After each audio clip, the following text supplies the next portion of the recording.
Yeah, breaking news for you now, and it's official confirmation from Manchester United. Ruben Amorim's time as Manchester United manager has come to an abrupt and dramatic end after a devastating defeat to Everton pushed the club's leadership to finally pull the trigger. What was once seen as a bold, forward-thinking appointment meant to restore identity and discipline at Old Trafford has instead ended in frustration, division, and a sense of déjà vu, as United once again parts ways with the manager mid-season. The loss to Everton was not just another poor result, it was the moment the board and supporters realized that whatever promise existed under Amorim had slipped beyond recovery. The 2-0 defeat at Goodison Park was symbolic of everything that had gone wrong in recent months. United were lifeless, predictable, and shockingly vulnerable under pressure. Everton, a side battling to climb away from the lower end of the table, dominated with hunger and clarity, while United crumbled in situations that demanded leadership and character. The final whistle was met not with anger but with resignation from travelling supporters who had seen the signs coming long before this night. For many, it felt less like a shock and more like the inevitable conclusion to a failing project. Amorim arrived at Manchester United with a reputation as one of Europe's most innovative young coaches. His work at Sporting CP had earned him admiration across the continent, showcasing a clear philosophy built on structured pressing, fluid rotations, and the ability to elevate young talent. United believed they were investing in a manager who could build a long-term project, someone who could impose identity on a squad that had drifted for years.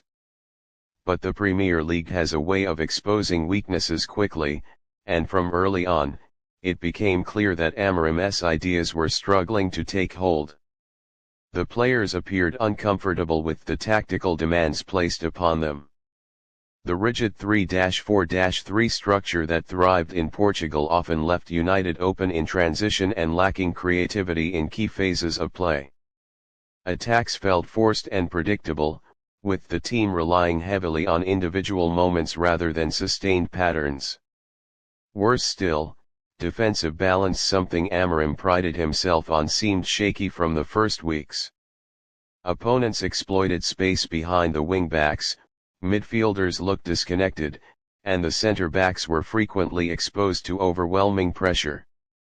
As the results worsened, internal tensions began to surface. Reports emerged of disagreements between Amorim and several senior players, with some privately questioning whether his system suited the Premier League. Training sessions were said to be intense but repetitive, contributing to growing frustration within the squad. While Amorim retained the support of some younger players who admired his clarity, the dressing room as a whole never fully united behind him. The turning point, however, was not a single match but a pattern of embarrassing performances. Losses piled up against teams United should have comfortably handled, and even victories often felt unconvincing. The defeat to Everton simply crystallized months of concern into one decisive moment. The board, having backed Amorim publicly until recently, could no longer defend what the world was seeing on the pitch.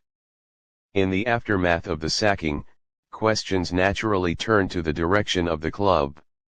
Manchester United have now dismissed multiple managers in the past decade, each one arriving with talk of a long-term rebuild, only to leave amid the same conversations about identity, culture, and lack of progress.